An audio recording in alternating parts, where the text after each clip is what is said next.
All right, guys, we're live on the YouTube, and joining me today is a YouTuber who has done pretty much the scariest thing that one person can do. She has come out as conservative, the scariest of all words. Candace Owens, AKA Red Pill Black. Welcome to the Rubin Report.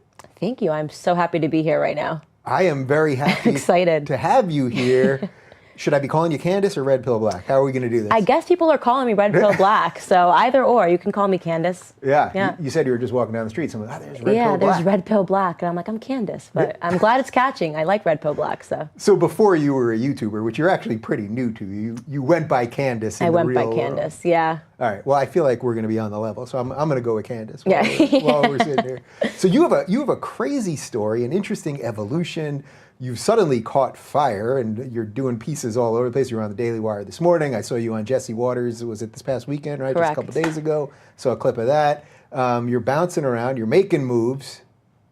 Who is this Candace person? All right, let's just do some history for the people that don't know about you at all. I'm just a girl that makes videos. The history is I grew up in Stamford, Connecticut. I went to school at the University of Rhode Island, pursued a degree in journalism, which is quite ironic. Whoa. Yeah. Someone that studied journalism that's trying to tell the truth? This is fascinating. Yeah, absolutely. After college, I was in a lot of student loan debt. You know, I came from a family that doesn't have any money whatsoever, and I had to just pay it back. So the smartest move for me was to go into finance. I hit the ground running in New York City, worked at a private equity firm for 4 years, left that firm and wanted to do my own anti-bullying startup thing that went really sideways when the left tried to do hit pieces on me during the election, and that was my red pill moment. Really? So wait, how did doing an anti-bullying thing get you caught up in the left?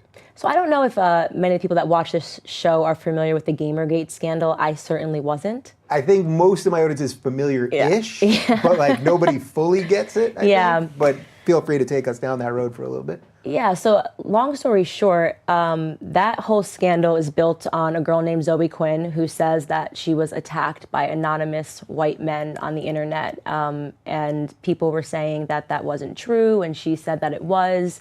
And if they were anonymous, how did she know their skin color? I don't know. If you read the pieces in the media, it's fascinating, you know?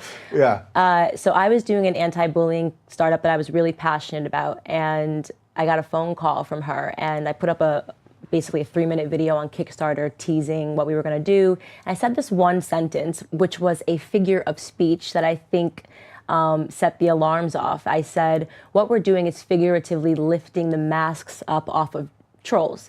At the time, she was working at Twitter. She was working for Twitter for something called Crash Override Network, and I immediately received an inbox from her on Twitter saying she'd like to talk to me about and try to convince me that the project that I'm doing is bad, which is very interesting. Yeah. So she calls me up, and I have no idea who she is. I don't know what Gamergate is. I don't know what doxing means. And she says, you have to pull your project because people actually don't want to find out who harassed them. She said, I'm a victim, but I never want to know who harassed me on the internet. Like, she was basically arguing a point that didn't make sense. If she was actually harassed on the internet, then obviously my technology would be a godsend, because they never figured out who harassed her. And I said, you know, I appreciate the phone call. This isn't really making sense to me. Yeah. You know? It sounds literally the reverse of what you'd think she would have called you to say. Absolutely. Okay. Like, she should have been on board with what I was doing. So totally appreciate the phone call, but I'm not going to pull my Kickstarter. And she started crying. And she said, if you don't, it's going to ruin everything. And she told me that she spends time on 4chan because of what she does, and she saw that people were already talking about my project, and if I didn't pull it, these anonymous white men and Trump supporters, you have to remember this was during the election cycle, were going to come after me and dox my family, which essentially means put up their personal information so people can try to kill them. That's what she says. You know. She said this is what they are going to do. So she was oddly threatening you with being doxed, but it wasn't she that was going to dox you. She thought I was a total moron, I think, you know, and I'm like, okay, I'm not pulling my project. She hangs up the phone crying. Within 2 hours, we were absolutely inundated. About 4,000 emails via Kickstarter, like, nigger, nigger, nigger, die, die, die, pull your project. And they have these super obvious screen names like, Trump or die, Trump 2020, white man behind computer. That's a good one. That guy's always tweeting me. Yeah. So, and I'm like, is she kidding? All men, by the way. Everyone was like, Dave at, Bob at, no woman. And magically, everything that she tried to warn me about came true within a couple of hours of me refusing to pull my project. So I tweet very quickly, again, not really knowing the bread and butter of the Gamergate scandal. I said, all I can say is that 100% after speaking with Zoe Quinn, this girl was never harassed. She's doing the harassing. And the next morning I woke up, The Guardian, The Washington Post, and New York Magazine were all calling me. I was a nobody with a Kickstarter that was 3 minutes long. Yeah. Kickstarter pulled my project, and the next day, big media. And in my head, I'm thinking, journalism major, Washington Post, amazing. Yeah. Like, at that point, I considered myself a liberal, Democrat, if you will. And so I was like, great, I'm going to talk to them. I'm going to tell them about this girl. They're going to write the piece, I have a bad feeling where this is about to go. This is about to go completely sideways. Okay. So I speak to a person named Jesse Single. He works for New York Magazine, and he's like, yeah, I saw your tweets. He's not a fan of mine. No, he is a journalist hitman, as I like to call them.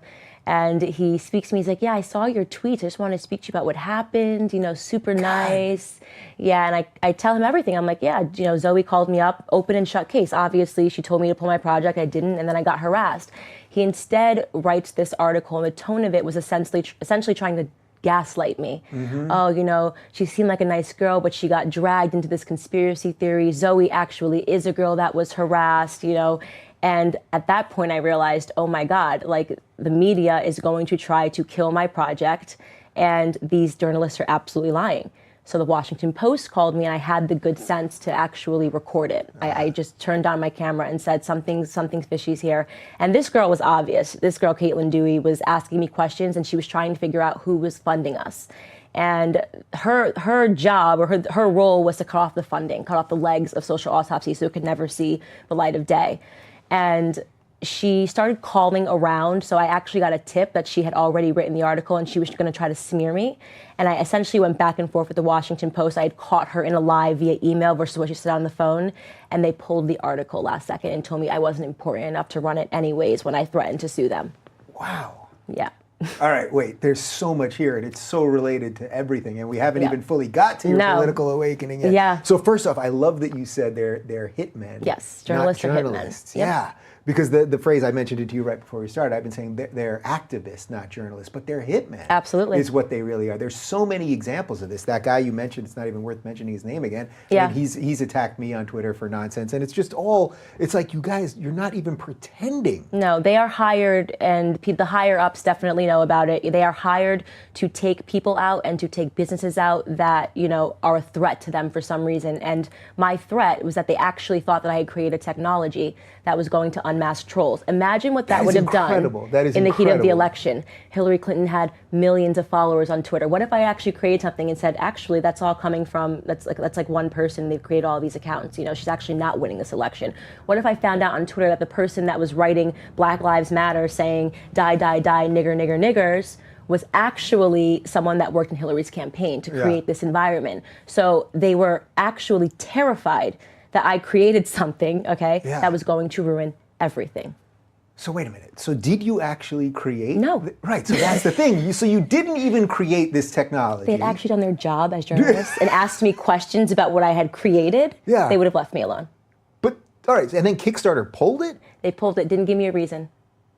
They just pulled the project off. An anti-bullying, and could you do anything that's more innocent or more PG? An anti-bullying, hey, we're raising money, we want to try out this, anti-bullying tech startup type thing. We had nothing but a splash page at that point. Yeah, all right. So, it's funny because hearing this, it all sounds incredible, and yet I've personally been part of some of this stuff. I've obviously sat across from people from Brett Weinstein and Colin Moriarty, people that have been through this monster. Right. This dishonest media, the craziness online, all of this stuff. So, okay, so this is all happening to you. When did you start piecing it together? Instantly.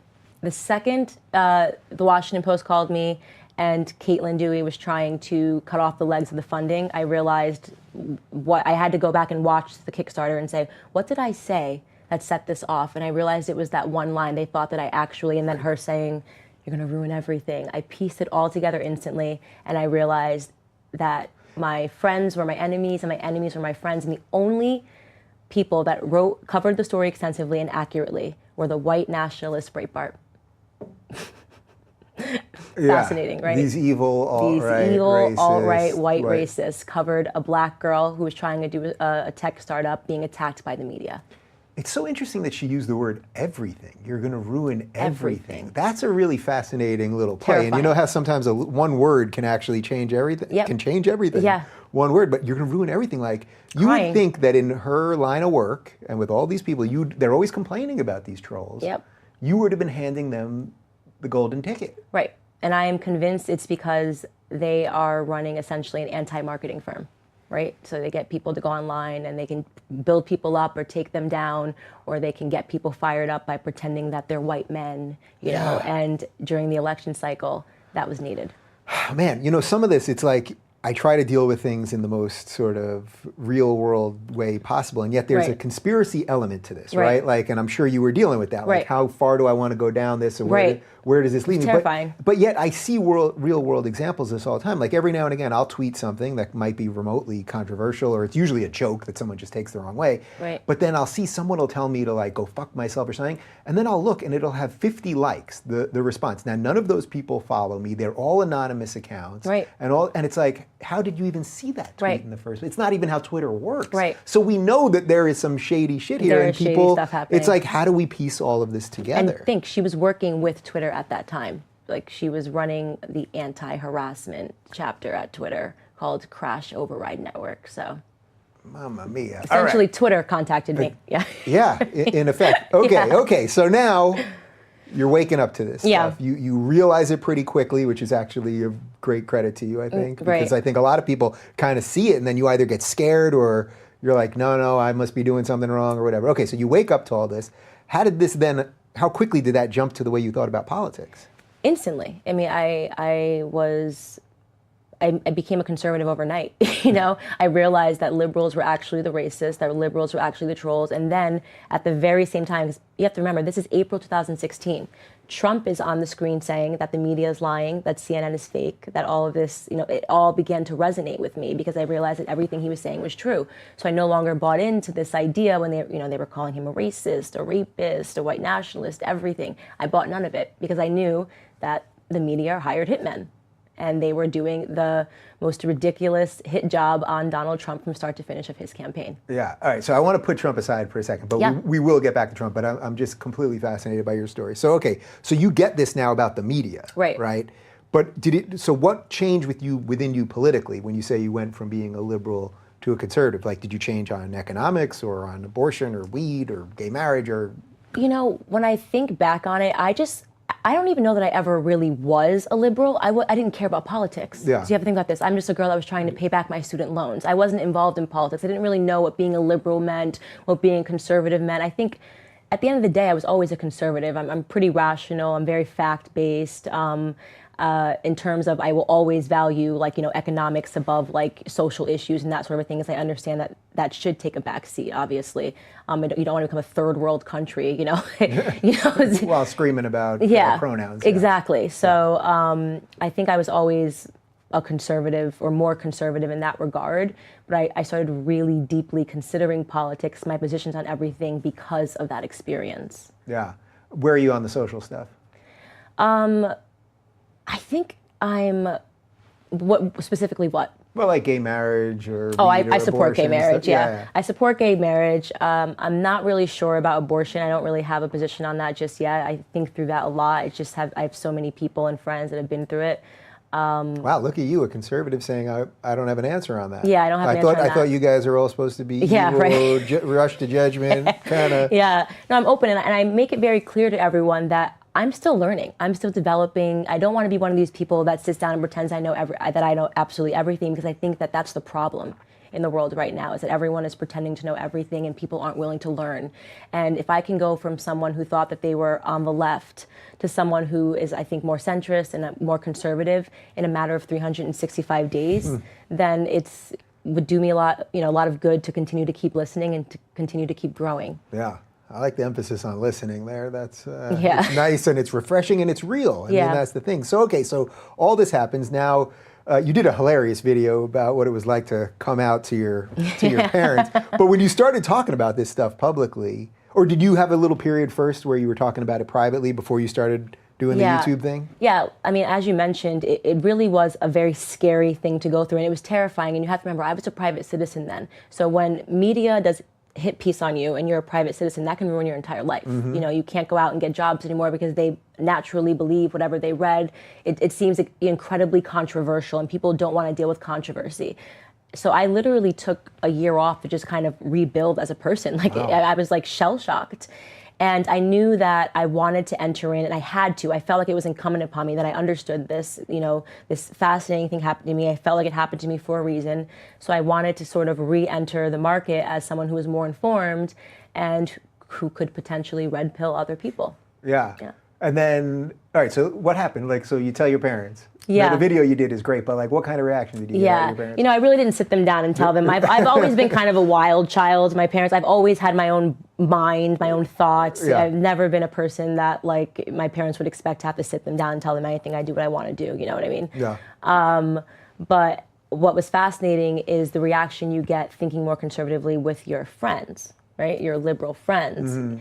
They have no tolerance. They have no tolerance if you don't sip the liberal Kool-Aid, and they're aggressive and they're mean and they can say nasty things, and suddenly you hit them with a fact and they're under attack, So there was also a natural shedding of my friends because I couldn't bear to be around, people that were constantly in this state of victimhood, who didn't want to exchange ideas, if you think that, then you're perpetuating rape culture. And I'm like, what? Because I don't think the judge of Brock Turner's case should get death threats. I'm now the perpetuator of rape culture. It's pretty aggressive, right?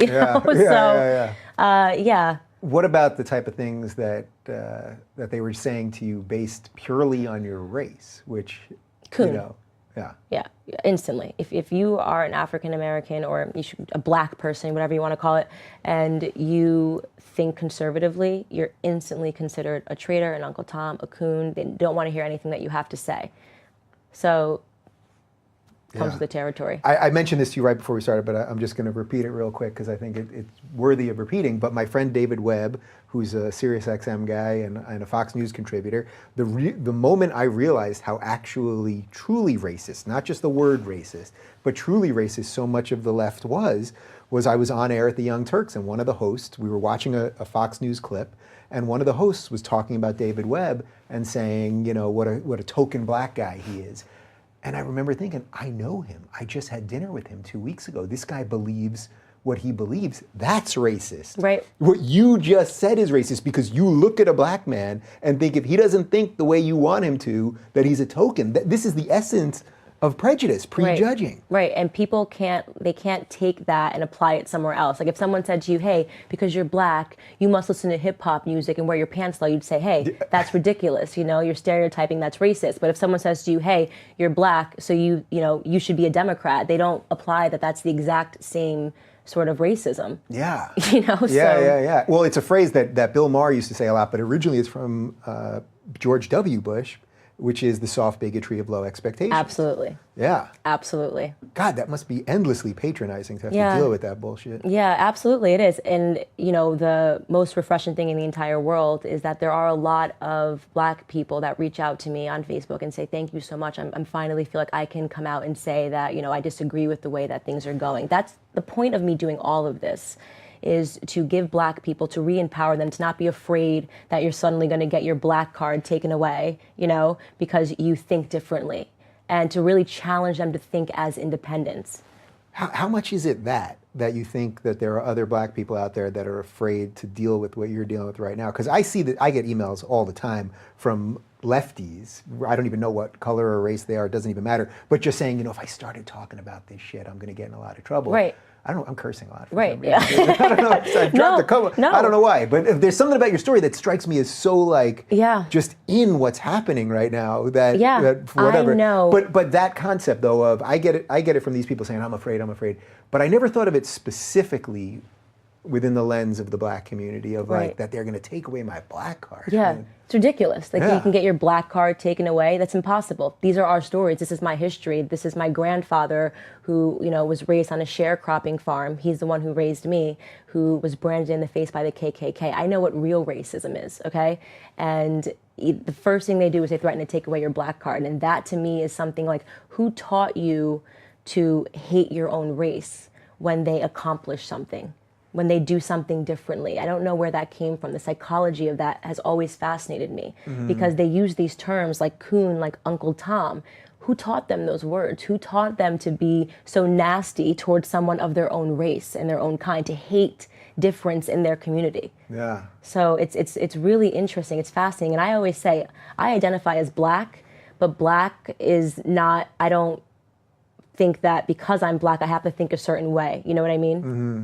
There's an odd position here also because in a weird way, if you just happened to be white and you were saying these things, then in a certain way, you'd probably get a little less traction in this, right? Right. Which is it's a reverse of identity. It's a reverse of identity politics. Right. And I know neither one of us want to play those things, right. But it's even with me, being gay it's irrelevant in the scheme of things, but every now and again, I do use it to throw it in their face. Right. Like, oh, actually, maybe you guys are the homophobes right. if gay people have to bow to everything that right. you gay you people say all are the time. But gay people, you guys have a whole nother set of issues that definitely need to be addressed because I'm telling you, they're forcing you back into the closet. They're looping you in with issues that don't even make sense, right? Like, why the hell should a gay person have this, like, LBGT? How many letters are they going to stick on that? You know what I mean? Like, one is just who you're attracted to. Being trans has nothing to do with being gay or lesbian. But they make you, that's the brainwash, that's the groupthink. Well, if we gave you gay marriage, so now you better help trans people get into the military. What? Yeah. How did I get here? And then the second they don't need, right, exactly. Wait.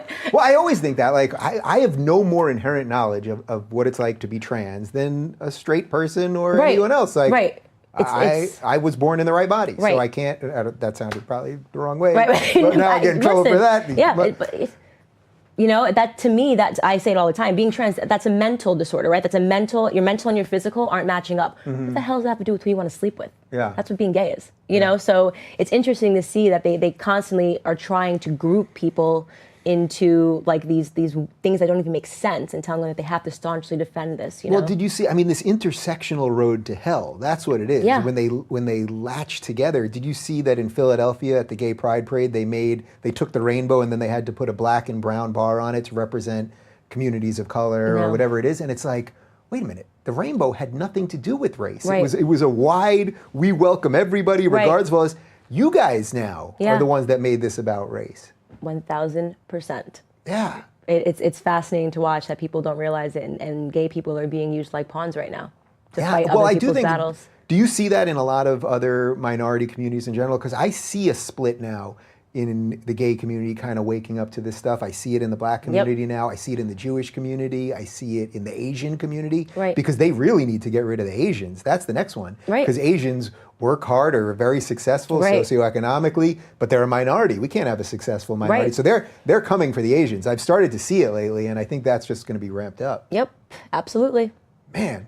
We got our work cut out. All right, so then you start. So then you put videos on YouTube. Your channel has blown up real quick. You got over 100,000 subscribers in pretty much a matter of no time. Yeah. Suddenly, I always say, like, I end up with guests because suddenly on Twitter there'll be like something kind of bubbling, and I'll be like, I should probably know who that is. Right. And you were like, it was like suddenly out of nowhere. Every day people were like, you got to talk to her. You got to find out who. Somebody tweeted me this morning. They were like, I was the first one to tell you about her. So people want credit for it, but. So you put the videos on. Were you shocked how quickly they Absolutely blew up? shocked. Absolutely shocked. And more than it blowing up here, I was shocked to see that they were dubbing these videos. I have like a French base of, I have like people in France are dubbing all of my my videos in French so that people can understand them. People in Brazil are dubbing them in Portuguese. So I was talking about something that I thought was sort of unique to America. Yeah. But I'm realizing that I've hit an international nerve when I talk about the media and how the media, affects our psychology. So that was something that I wasn't expecting at all whatsoever. Yeah. So now you've sort of been embraced by the conservative crew. As I said, you were on Waters, you did Daily Wire, you met with the Prager guys, blah, blah, blah. So you're doing all that. Are you meeting a lot of scary racists? No, I haven't. It's so weird. These white nationalists are really bad at their job. Really bad at it, So what would you say to the average person that might say, well, wait a minute, she's diminishing the racism that exists or something like that? Like, I hear that diminishing the word racist. It's a joke now. It's a joke. Everything's racist. Just because somebody thinks differently than you does not make them a racist, okay? And when you continually keep calling people racist, what you're actually doing is diminishing the experiences that real people that lived through eras like that actually had. Yeah. So, and it's upsetting. It really is, because the civil rights era was meaningful. Classic liberalism was meaningful. These things, we do need, liberalism in that regard, right? When something actually happens that you need people to step up to the plate and say, this is wrong, we need classic liberalism. Yeah. Should I do the sell job on classical liberalism to you? Or you just skipped over. You went right to conservative, but we could probably work it through. Right. Maybe that would be for gone. next. The movement's been hacked, and so many of these movements, they try to dress it up and rebrand it. This is liberalism. No, it's not. This is fascism. Yeah. You're saying that people have to think a certain way because of the color of their skin. Okay, that is absolute racism, in my opinion. To say that I can't think anything else than this or that because of the color of my skin. That's absurd. Yeah. That's absolutely absurd. You can't think this or that because you're gay. You have to always vote this way because you're gay. You have to vote this way because you're a woman. Hillary ran a campaign on being a woman. Yeah. Did you see the thing with yesterday? I think it was Michelle Obama saying it was the women that voted against Hillary voted against their own interests. It's like...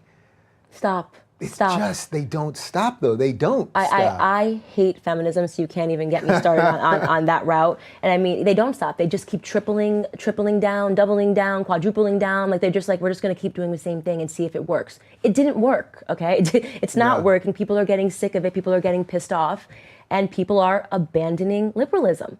So how does this stuff link to the feminism thing? Because I know some people will watch that, they hear, I hate feminism. Like, see, she hates women. Hates feminism. But what is that? How is this all linked into feminism? Absolutely. Because that's one of the pieces that I think people can't quite figure out. How did this thing get so corrupted? Because it's absolutely corrupted. That's the right word. It is corrupted. It's radicalized. Feminism, used to used to be a classical liberal thing, right? It used to be about, we actually do not have the right to vote. When it was first born in the 19th century, it was actually about women needing the right to vote. It was about women's suffrage. What don't women have that men have now? Can you answer that question for me? I was trying to think of something funny here. I'm working. I mean, what don't women have that men have? Other than different body parts. What are the opportunities that are going on? Even that would be offensive. Yeah, right. Yeah, I know. Seriously, right?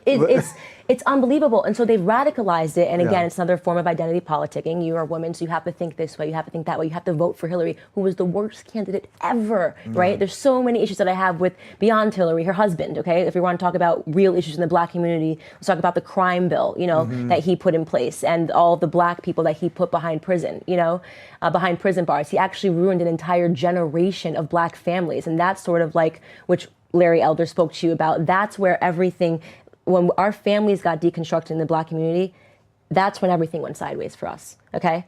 And instead we're talking about, BS, stuff that's actually not going on in the black community, like Black Lives Matter. And feminism is exactly the same exact thing is happening. They're talking about issues that aren't really happening in the women's community, and they actually don't embrace women, okay, if they think differently. But God forbid a woman actually aspires to stay at home and raise her children. That's not an easy job to raise, 3, 4 children to be good citizens in the world. That's something that women should be proud of and embracing, but they want you to say, oh, if that's what you aspire to, then it's because you're a victim. Your husband made you do this. There are people that are happy in those sorts of systems. I don't want to be a man also, this idea that women and men are equal. No, we're not.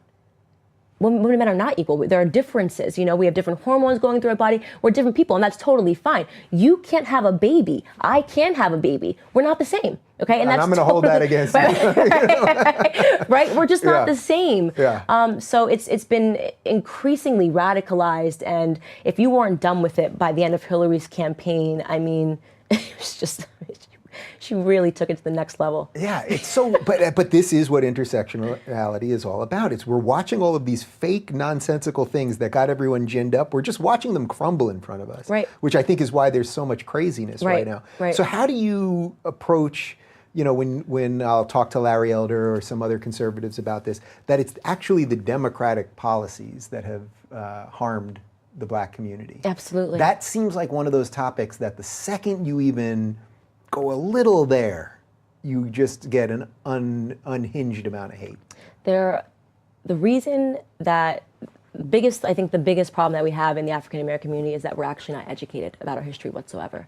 Black people don't know their own history. All they know is that they turn on CNN and CNN tells them to look at this, look at that, to be afraid of this or to be afraid of that. And they don't know these things that Larry Elder talks about, right? Which is why, to me, the way that I want to approach it is I plan on getting in the faces of these movements because I think that the indoctrination, the brainwash happens somewhere on the college campuses, you know? Mm-hmm. That's where people start to think, I'm a liberal, this is what I should care about, this is what I should not care about. And the issue that the conservative community is having right now, in my estimation, is that all of the, you know, major Charlie Kirk, Milo Yiannopoulos, who else is going out and speaking on college campuses right now? Well, Shapiro. Shapiro. Yeah. They go out to these college campuses, and Coulter, and they speak to conservatives. Mm-hmm. Well, that's an echo chamber, right? Yeah. I want to go out and I want to speak to liberals. I want to go out and I want to speak to black people. Yeah. You know, Good luck getting invited by liberals. I don't get invited by liberals. Yeah. I get invited by libertarians and conservatives. Right. Yeah. It's a little They're different. supposed to be very intolerant, yet they are okay with all of my liberal cred. Right. Yeah. So, but I hope you do. Yeah. And that's where I think that I can make the most difference is that I really want to speak to them and just level with them. This isn't about name calling, which tends to only happen, you know, if you're on the right, it comes from the left. This isn't about name calling. This isn't about trying to, you know, say I'm right and you're wrong or that I'm smart and you're stupid. It's really about trying to level with them and get them to understand where their ideas came from. Because at a certain point I was brainwashed too. So I understand it. I get it. Yeah. I get what we think. It starts beyond that. It starts in public school, you know? Like it's just, we're taught to be liberals. We really are. Yeah. It's interesting because I think usually when people have this awakening, there's like sort of like a subtlety to it or like it takes a little time. It's very obvious to me. Yours was just like, bam. Yeah. Like it just like smacked you in the face, like a truck hit you. Yeah. And then you just ran with it. Where I think a lot of people, and maybe this is a function of a little bit, I'm going to use a little identity politics here, maybe it's a little bit of white guilt. Yeah. That the average white person that's waking up to some of this stuff has been so guilted for so long to buy it. Right. That for you, you're like, it's me and my family. And for the white people, there's a guilt. Right. Guilt. Right. White guilt, that's fascinating. The people that are still liberals and they refuse to accept that I don't consider myself a victim. Like they need to be the superheroes, you know? Yeah. Like you are a victim or you're a black white supremacist, which is like, you know, Chelsea Handler recently. I mean that pissed me off to no height. The idea that they're so far gone, leftists, they're so delusional that we've now gotten to a point where Chelsea Handler, a limousine liberal, right? Yeah. A limousine liberal thinks it's acceptable to start revoking black cards.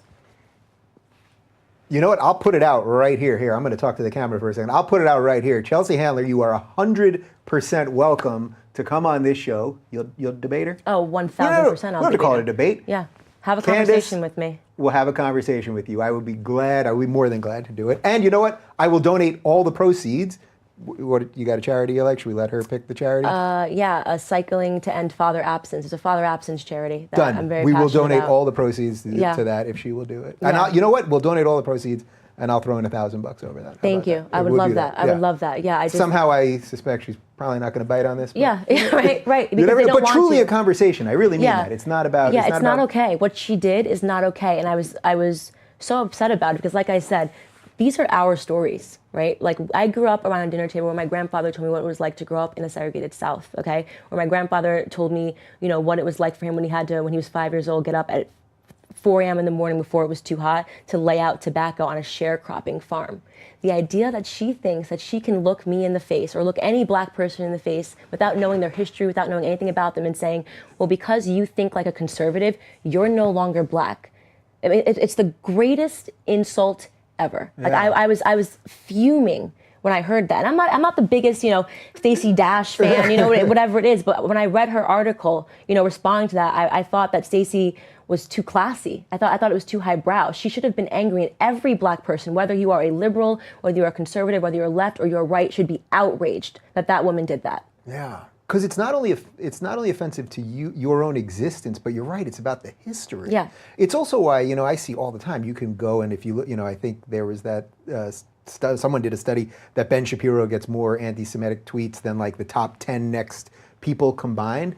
And I've mentioned this many times, but I grew up around Holocaust survivors. I knew people that had the tattoos on their arms. Yeah. So if you say some nonsense to me online, it actually has no meaning because I know my history. Right. I know the history of my people. Right. I know what real pain is, Right. what going through a real genocide is. Right. So it's a dismissal of the history. Right. Imagine if someone said you're no longer Jewish because you know what, you like this. Yeah.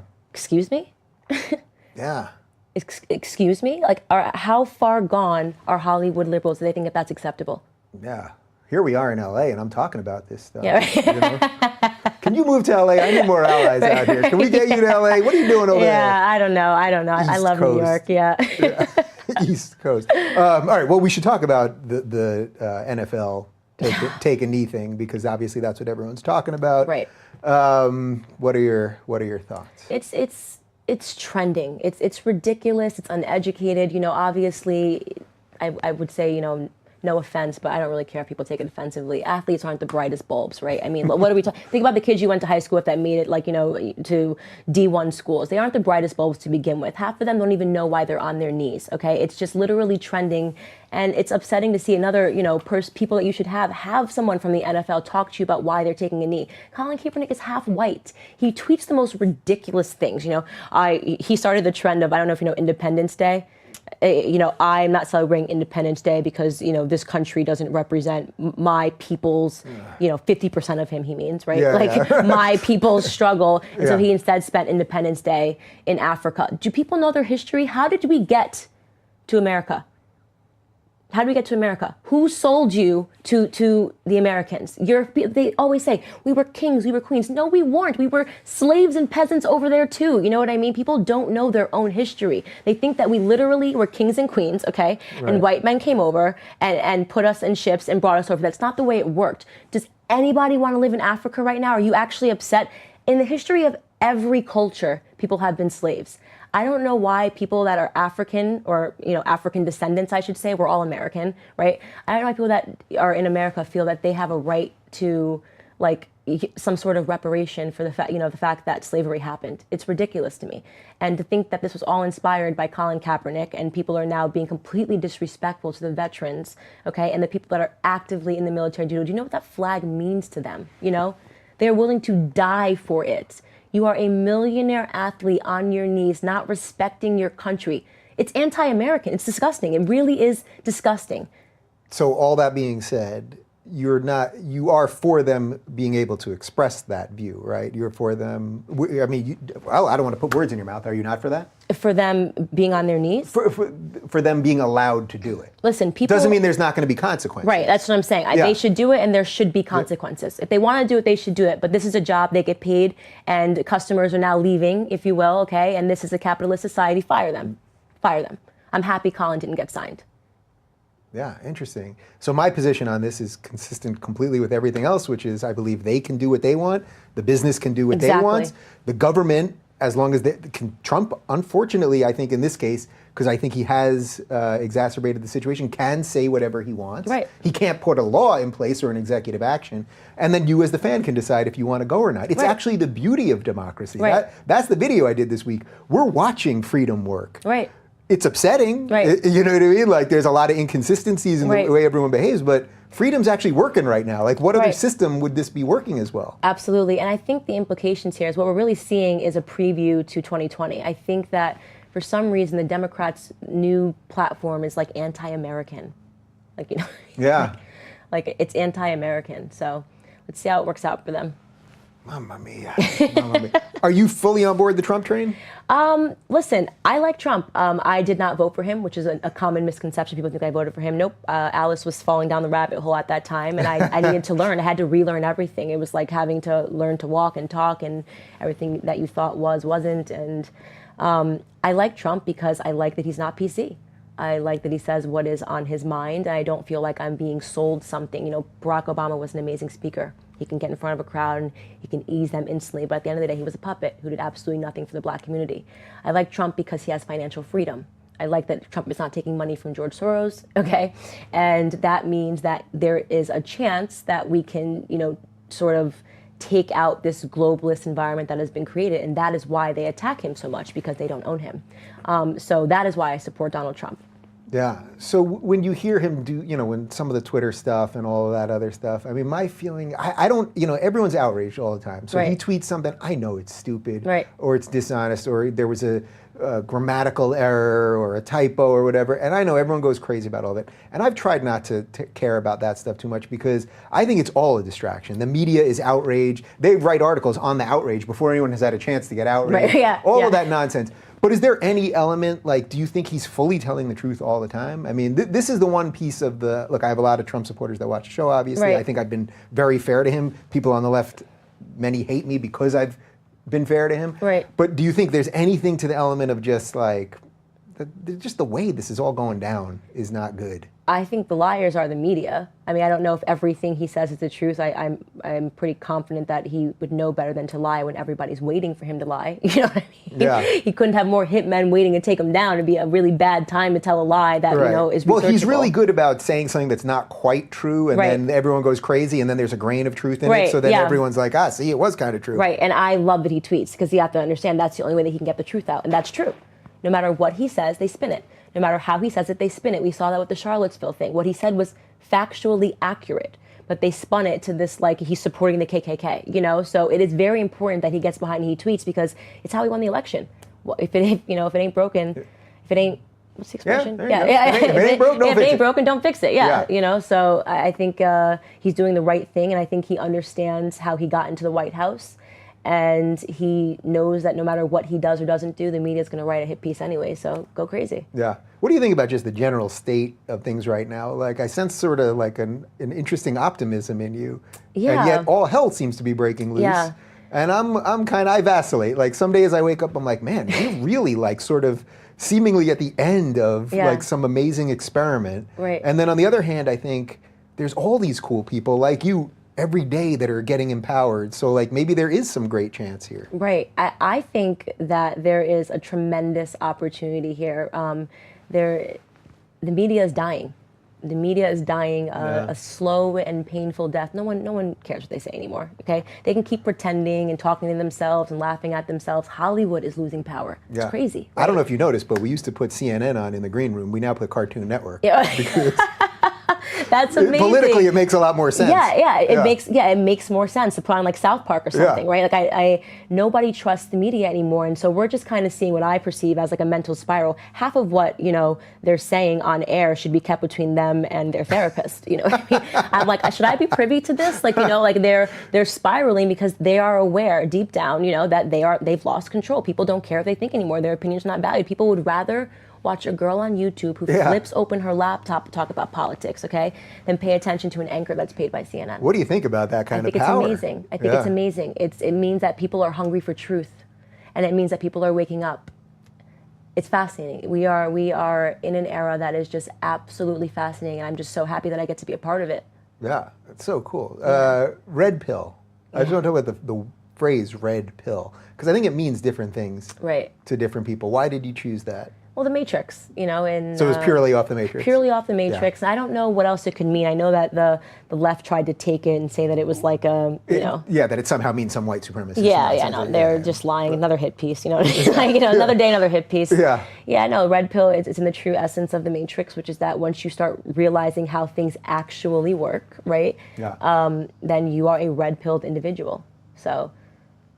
And I just added the black because Then you threw the black in there just because you could use that identity nonsense against them. Yeah, right? and my goal is to wake up people in the black community because we are the ones that are being used the most by Democrats. And like you said, they have built the systems that keep us down, and yet we keep supporting them. Yeah. All right, so here's what we're going to do. We're going to do about 10 more minutes, just the two of us. We're going to take like a 30-second break, and then you'll take questions from the good people out there, right? Absolutely, of course. With no rules? No rules. No rules. No rules. Live, unedited. All right, so about 10 more minutes. So, all right, so is anyone on the right these days doing right by the black community, do you think? If it is the Democratic policies and identity politics that's harming the black community, is anyone on the right addressing it properly? Yeah, they're all called coons. You had Larry Elder here, yeah. I mean, there are people that are trying to educate them. They're trying to help the black community, and they're being, unfairly labeled and scrutinized by the media. So there are a ton of people out there that are trying to do the right thing, and a lot of white people. But unfortunately, the second a white person tells black people what's actually happening, they get labeled a white nationalist. Yeah. And black people are racist in a way that they actually won't listen to what you have to say if you're white. They just assume that, they have the upper hand in the conversation, because that's what the left has taught them, and it's all white privilege, and he doesn't know what he means, he doesn't know what he's saying, so dismiss him, he's a white supremacist.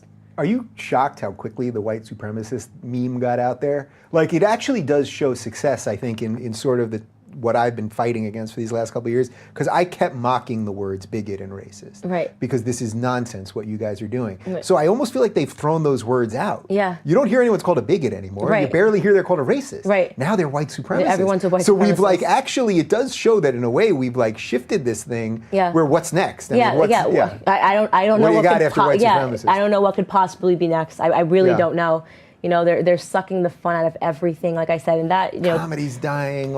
To go back to the NFL thing, it's just like, geez, the left, I don't know if they sit around a table and come up with what else can we take the fun out of? You know what I mean? Like, what else can we take the fun out of? That's what it feels like, right? Like, you don't want to watch football. You don't want to watch award shows anymore. Everything is about politics. Everyone wants to be a hero and say something for 5 seconds of an applause in their own echo chamber. Man, you're so right. Even the Emmys last week, I every other year in the last 5 or 7 years probably, I've live tweeted them. Who cares? You're live tweeting Emmys.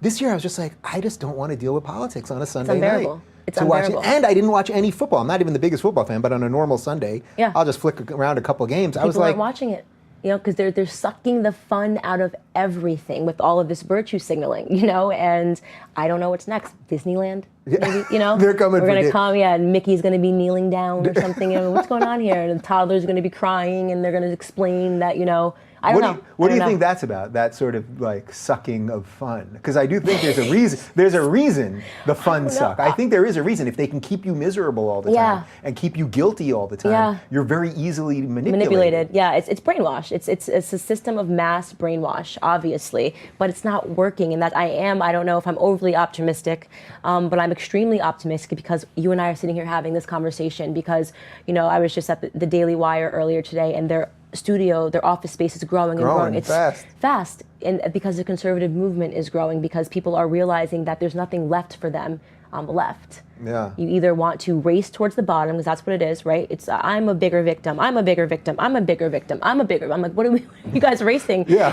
Go the wrong way, guys. Right? Go the wrong way. Let's do this. You know what I mean?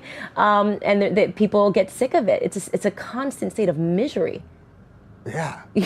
And yet it works to a certain crew. Do you think this is all about education, period? Yes. Like at the end, Yep. I've started to really come around to that. It's sort of cliche sometimes when you're like, oh, education's the answer to everything. Right. But like the basic, even just in the last couple of weeks, I got into something with an old friend of mine who I've recently reconnected with and was saying all this sort of, not outright calling me a racist or a bigot, but it was all like right there.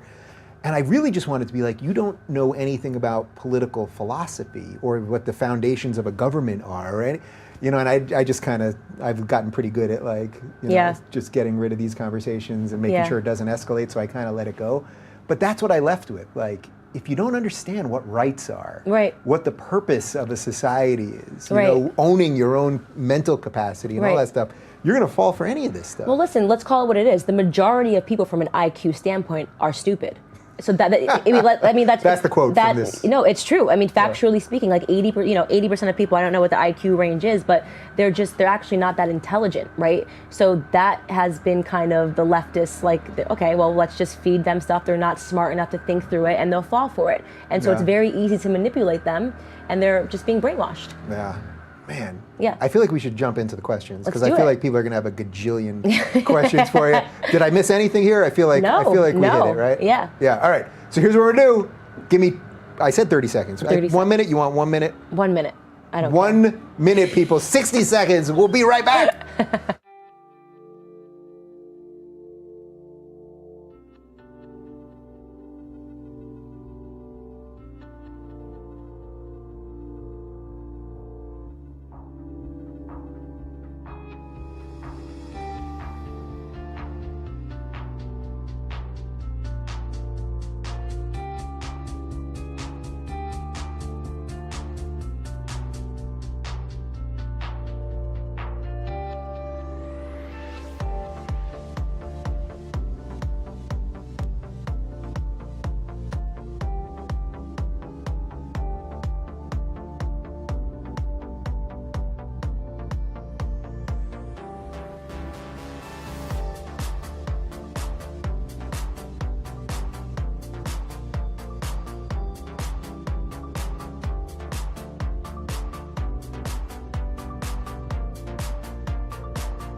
All right, guys, we're back. We are live on YouTube and Facebook. I am here with Candace, aka Red Pill Black. People seem to like you. Yeah. Did you know that? I hope so. They dig what you're doing. All right, so here's what we're gonna do. We're gonna take questions on Patreon. So if you are a Patreon member, you can just comment in the video box right there. So we've got a bunch of questions there. We're also gonna do the super chat thing on YouTube. So depending on how much you give, it bumps your question up and has a better chance that I will see it here. We're getting all this live. Candace said to me right during the break, there are no rules. So here we go. We'll start with super chat. Using the current trending hashtag take a knee controversy, do you feel the media's focus on the problems in the black community is helpful or just exploitation for their own agenda and doing more harm in the long run? The media is not focused on issues in the black community at all. The issues in the black community are not the national anthem. So, trick question. So what would you say the issues are? Prison. We got to talk about prison reform. We have to talk about education. We have to talk about fathers, getting the black families back together. How much of this do you think is about the family thing? Because I see conservatives talk about it a lot, and years ago, if you would have asked me, I would have been like, this is eye off the ball stuff. And now I do see it differently. It's so much. I mean, you have no idea what it means, not to come up with a father figure, in these black communities. People are raising themselves. Kids are raising kids, So there are a lot of things written into that. I'm passionate. I'm literally doing a charity event on Sunday for father absence. Nice. What sympathies do you have with the blue pills and their positions? That's a good one. Yeah, I love that question. I have a lot of sympathy because I was one of them. You know, I understand how easy it is to get brainwashed because it's written into our DNA from the time we're in like kindergarten, okay, until you finish college. So I know that they're not being willfully ignorant. They just don't know any other way, and I'm hoping that I'll be able to guide them. Yeah. Are there any leftist things that you have sympathy for or think they might be doing better than the conservatives or anything? Right now, no. Yeah, nothing. Sorry. All right. Don't be sorry to me. Just wanted to know what you think is the truth. Okay. I would love to see a brief exploration of whether classical liberalism would naturally be the path of Black Americans if the Democratic Party had not co-opted the process of freeing us all from bigotry in America. It's a great question because I think that most minority communities in general would completely identify with true classical liberalism. Of course they would. They did. You know, of course. But it's not here. Thoughts on the surveillance state? What's that? You know, the NSA and spying and... yeah. I 1,000. Do I think what thoughts in what terms? Do I think it's actually happening? You want to go. Do you think it's necessary or? I definitely.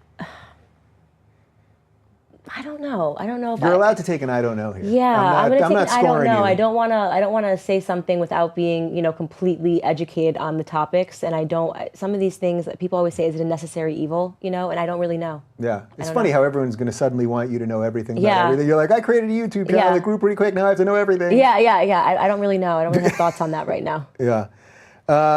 Wasn't Social Autopsy really shut down because trolls from 4chan and Kiwi Farms exposed security flaws and showed it's a doxer's dream? So some of that's going a little over my head. I can answer the question, yes, but you have to remember that Zoe she was running that. She told me that she was on 4chan and all of this stuff. So they were the ones that were inundating Kickstarter and calling them.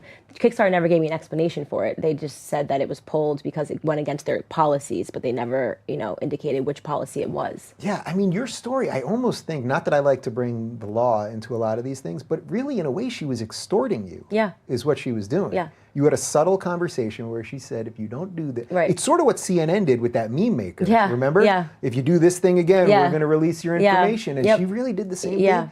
It kind of shows but you she did it behind anonymous trolls, so it's ever, Oh, just the worst. Okay. All right, this is a kind of long one, so bear with me.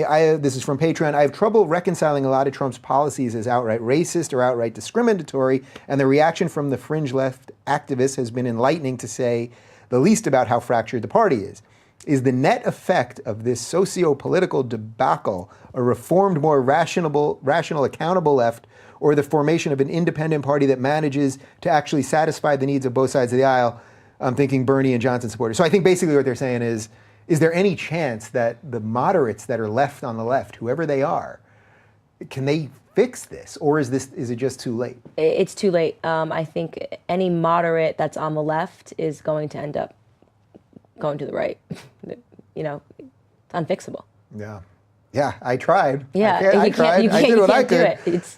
Do you believe the war on drugs disproportionately affects the Black community? Yes, I do believe the war on drugs disproportionately affects the Black community. Yeah, so that might be somewhere where you'd have sympathies with a leftist position. Right. You have to because the left is more focused on reforming prisons. Right.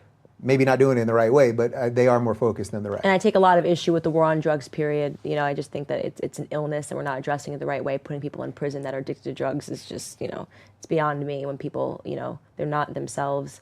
And yeah, I have a lot of thoughts on that, but I agree. Yeah, it's still so crazy to me. And obviously we're here in California where it's medicinally legal, and I guess as of next calendar year it'll be recreational legal. But that I used to, in New York, I'd get weed and that could be a crime. Where here I can literally walk 2 blocks away when we walk out of here, and I can get a joint at a store. Yeah, it's ridiculous. Yeah, it's pretty nuts. Okay, Super Chat. So much of the Black brainwashing takes place in Black churches.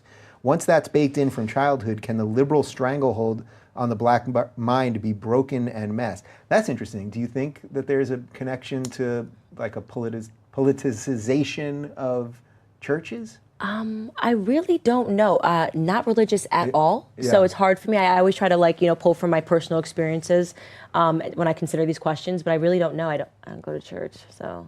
Okay, super chat. School choice, abolishing the minimum wage, and deregulating venture enterprise would do more for the black community than any welfare program. Yep. The black community has become subject to the state. I mean, this is the Larry Elder stuff that you're talking Absolutely. about. I agree. So how do you do that, though? I know you're not a policy Yeah, expert yeah. specifically, but so if you've had a group of people, forgetting color, but you've had any group of people on welfare for so long, how do you just flip the switch? Because you do it. You just do it. You just do it, okay? Put their backs against a wall and watch people fight, okay?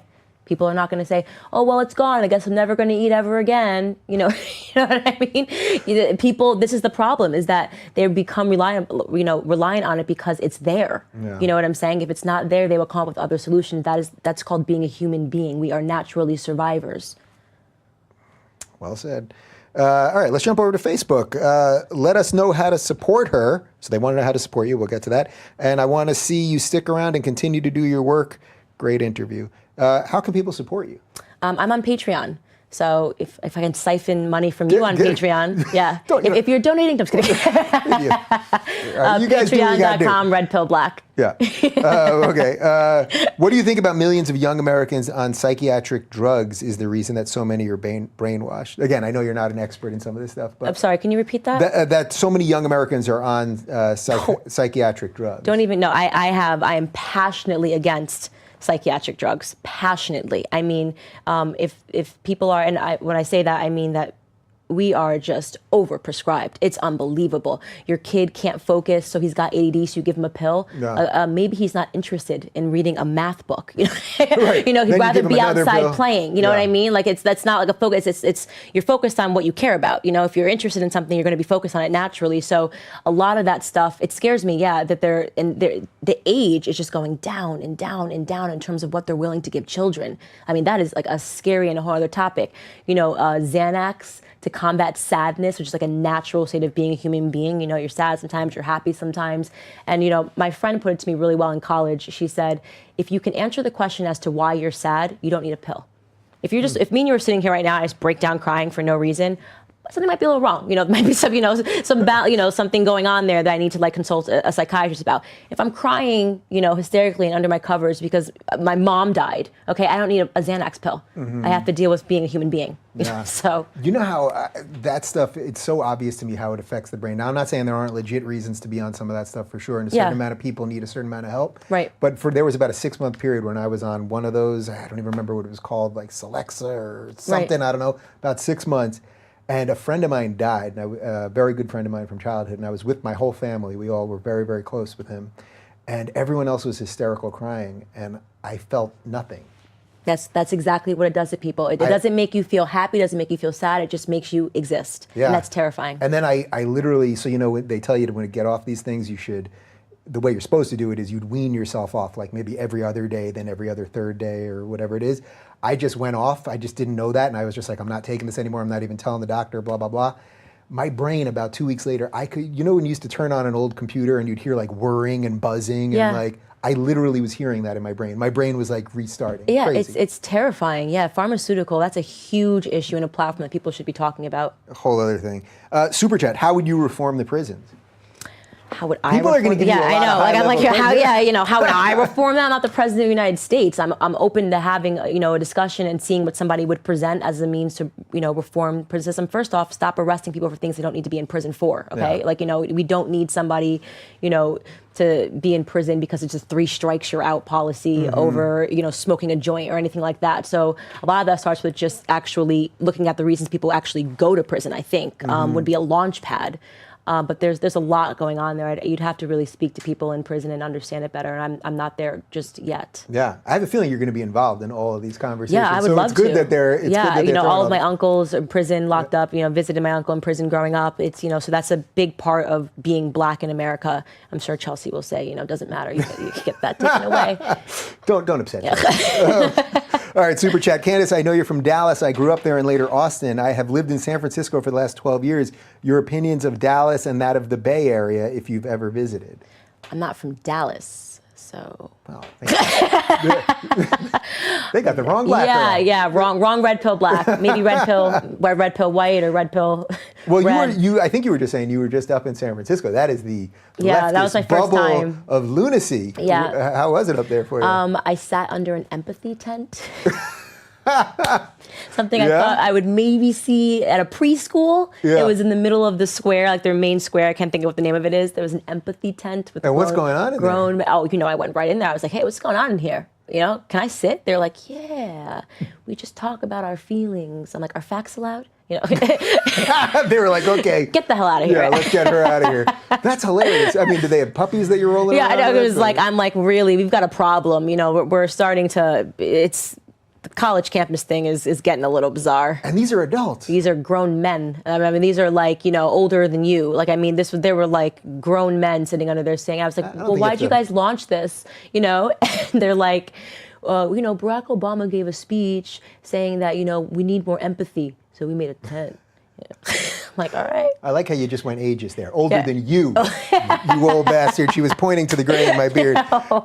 Do you think that police action like stop and search, where black people are more frequently checked, is racist or logical based on statistics of crime? For example, in the UK, black men are more likely to carry knives, but stop and search was canceled as it predominantly targeted black youths. So it's a good question, because this is one of the ones where they see that it generally does work in lowering crime, and yet there could be a racial element to it. Right.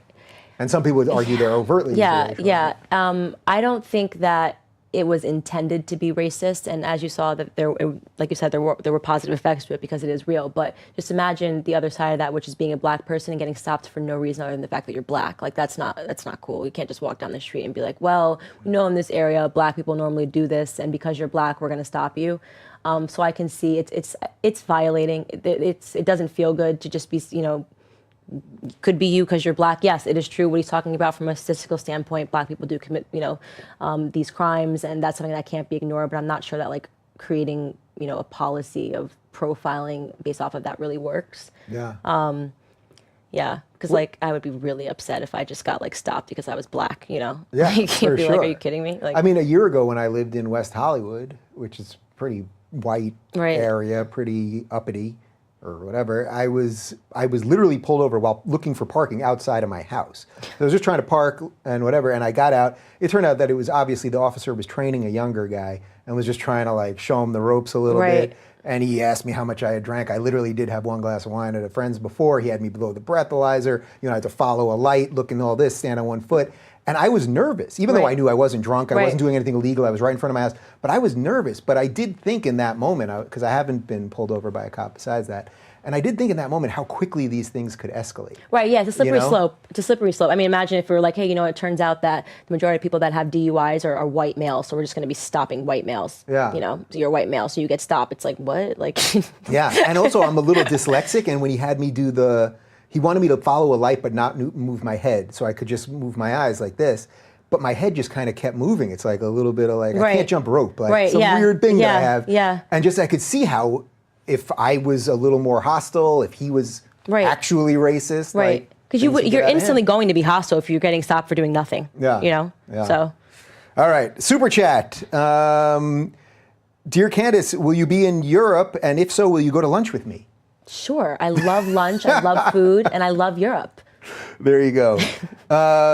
What do you think, this is super chat again, what do you think of Planned Parenthood killing black unborn babies and limiting the black population, and why do black conservatives look hot? How about we'll deal with the second part first? Let's do the second part first. Why are black conservatives hot? Black conservatives are hot because conservative women tend to not prescribe to feminism. And feminism teaches you that if you're fat, it's their fault, not yours. You shouldn't have to try to look nice ever. Just be a fat slob, and it's everybody else's fault, not yours. The world's broken, not you, girl. Ironically, that was the least controversial part of the question here. What was the first part about Planned Parenthood and black babies? Yeah, I agree. Planned Parenthood, and that's why I said I definitely am trying to really form my opinions on abortion. But I hate Planned Parenthood, and it's 1,000% true. Even the locations are in these poorer communities, and it was literally built for the purpose, and it served its purpose, It has decreased the black population by a lot. So where are you at on abortion in general? I know you're...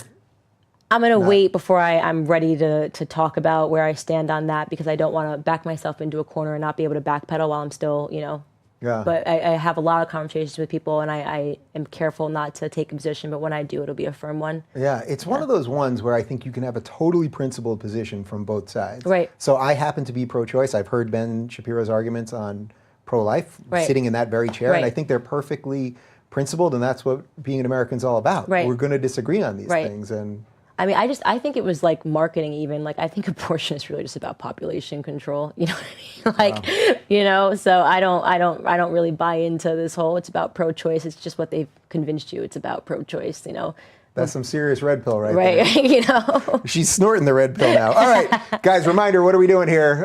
We're taking questions with Candace on Patreon. It's all loaded right in the chat right there. And on Super Chat, we'll take a couple on Facebook as well. Let's roll. Well, a few people have asked something to this effect.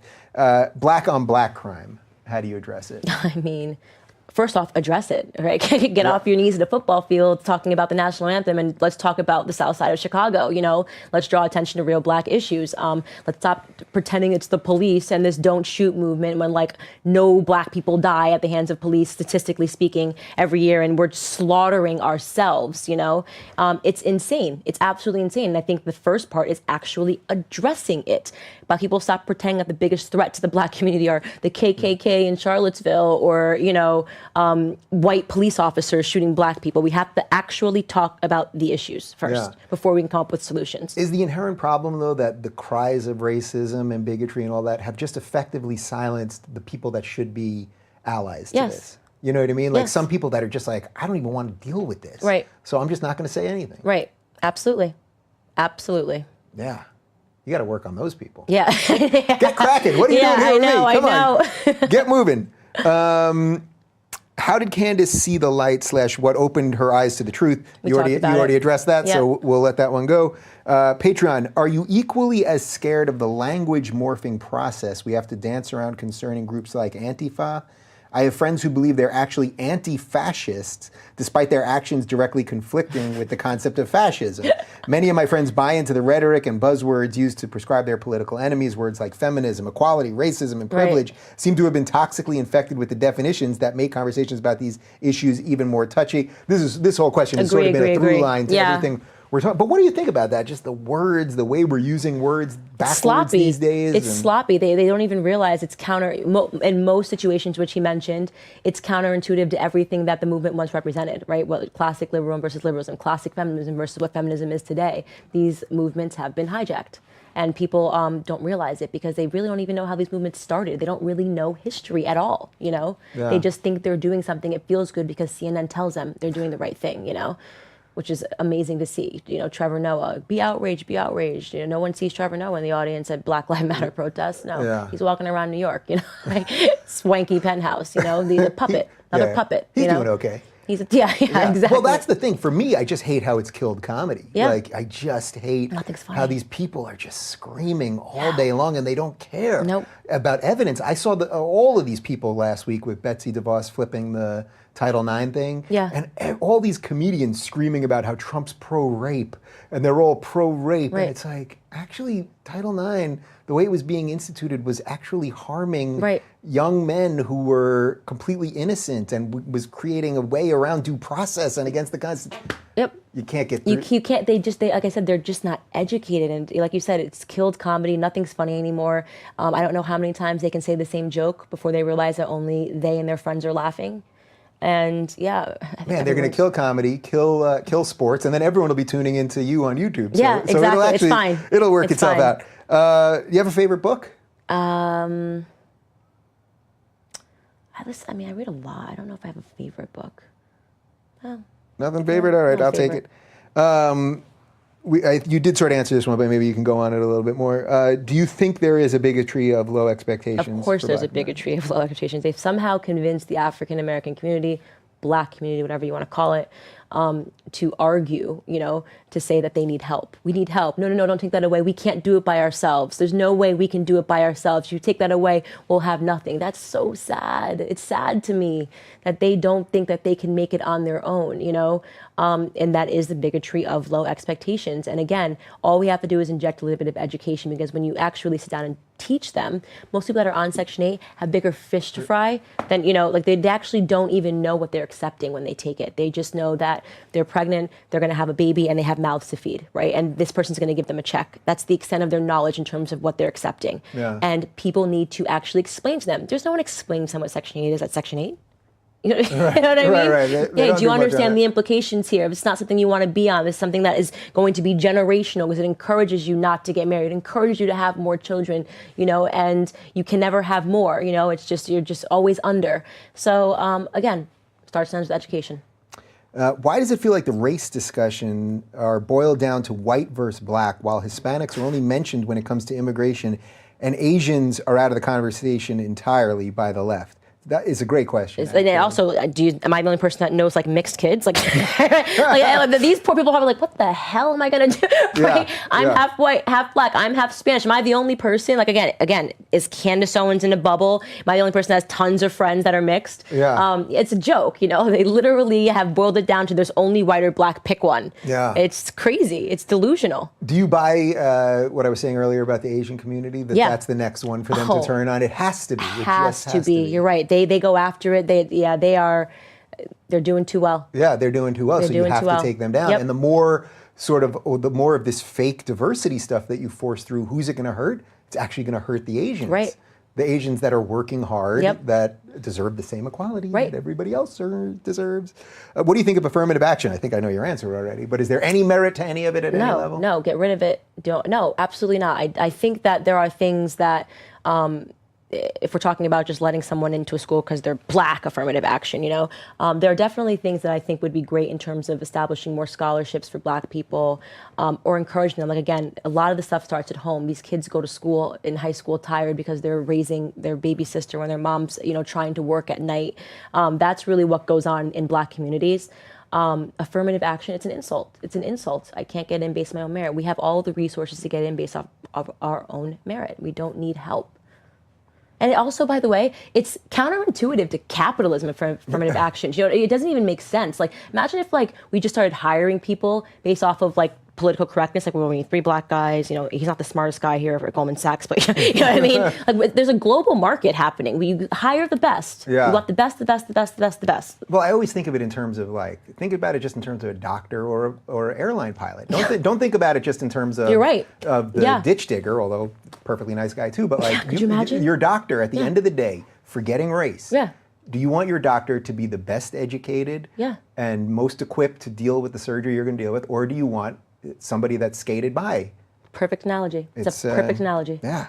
I know you admire Kanye West. Do you think that Kanye will be speaking out for the truth anytime soon, or has he been threatened into submission? Before you answer that question, I will tell you, although I can't tell everyone where we are right now, I do see Kanye often somewhere very near where we are right now. Gosh, That's all I can say. Stop. So maybe I can work a little something there. Oh my gosh. I am only a fan. People ask me, who are you a fan of? I'm only a fan of Kanye West. And the interesting thing is, popular Kanye quote is that if you're a fan of Kanye West, you're not really a fan of Kanye West, you're a fan of yourself, and you believe that you can make it. And his whole brand, his whole brand, and most people who don't like Kanye West don't follow his music, so he doesn't they just think he's an asshole and he's an arrogant asshole. And what he actually is preaching is holding on to your own ideas, holding on to you, the version that you are, the version that you were when you came into this world before, school sort of stripped you down and made you think that you couldn't do it. What we're talking about, right? Low expectations for everyone, black, white, Spanish, that's what you learn in school. You got to go work for somebody. You got to do this on the SATs. You got to be interested in math, science. Maybe you're not good at that. Maybe you're only good at this. So his whole brand is what I love. It's about just believing in yourself, to the umpteenth degree, to the point of almost delusion, stepping into your own world and being in your own mind and not allowing people to taint that.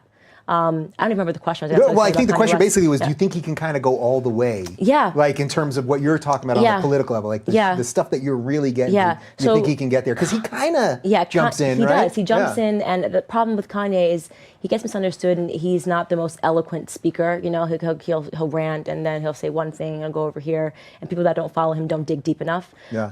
But I mean, Kanye, what he could do for the black community, and he tried it. You know, he told them, I supported Donald Trump, and look what happened. It's a mental disorder.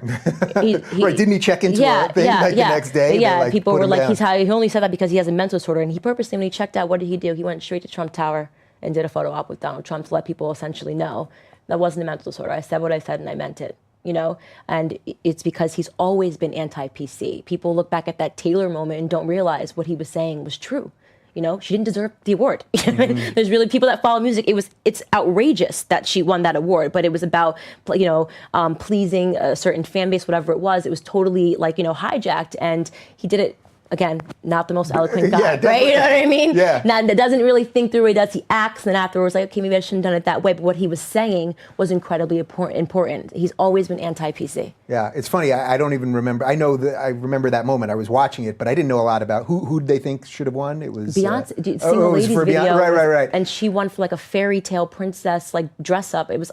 Right, so I'm not. That's like not really my music, so I don't. I didn't really care about that. But I remember watching and thinking what a dick he was. But understanding it the way you're framing it. Yeah, because people don't follow music, so that's what I said. It's very hard for people to understand Kanye West or to be fascinated by him or to understand that. I first said, if you understand Kanye West, then you can understand the movement of Donald Trump. Like, it's funny to me that people can't correlate that. It's very similar. It's just anti-political correctness. You know. Really interesting. All right, from.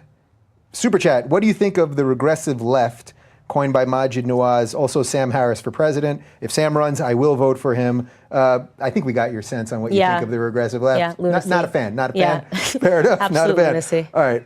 You know what I think we're going to do? We're going to do a couple more. You want to get a drink after this? Yeah. Maybe we'll go hunt down Kanye? Yes, let's go find Kanye. Yeah, all right. So we're just going to do a couple more, and then we're going to get a drink. Dear Candace, taking positives from the negatives, do you think that Hollywood's leftist rhetoric is going to push people away from cinemas and perhaps into more creative pursuits? Plus, you're super pretty. Thank you for the super pretty comment. Yes, I think Hollywood is a sinking ship. They either got to shut up and do what they do.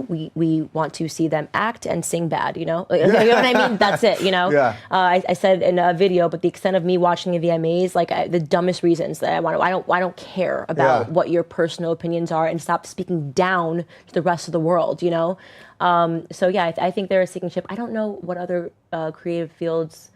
Well, YouTube and just do your own thing. Yeah, you know? do your own thing. Yeah. You know, it's funny. I always think it's so funny. Like, people want to get their morals from Hollywood or morals from sports. Yeah. That's just an industry. Yeah, that would be like saying, ridiculous. I want to get my morals from the garbage industry. It makes no sense. It just doesn't make sense. Yeah. They have a product. Yeah. They want people to buy that product. Why would you get your morals from Hollywood? I gotta get my morals from the pet industry. You know, it just doesn't make sense. All right, couple more. As a black conservative, are you ready to experience black on black racism a la Aunt Candace, which is a hilarious display of racism? On Candace? Aunt Candace? A la Aunt Candace? Got it. Well, Yeah. I mean, I see a couple of that. Sure. I named my vlog series The Myth of the Coon for a reason. You know, it's a myth. I don't care. Call me a coon, call me Uncle Tom, Auntie Tom, Aunt Candace, whatever you need to call me that makes you feel good. I'm not going to stop. You know, I'm here to stay. This is a good one. I'm glad someone's addressing this. I should have mentioned before. Can you describe any efforts to control your message you've experienced from YouTube, Twitter, et cetera? It's interesting because it's an alarming trend. So I've talked a lot about it, obviously. You mentioned with Zoe involved in Twitter already. Have you seen anything that you can really point to as? I was censored on YouTube. They pulled my video for no reason.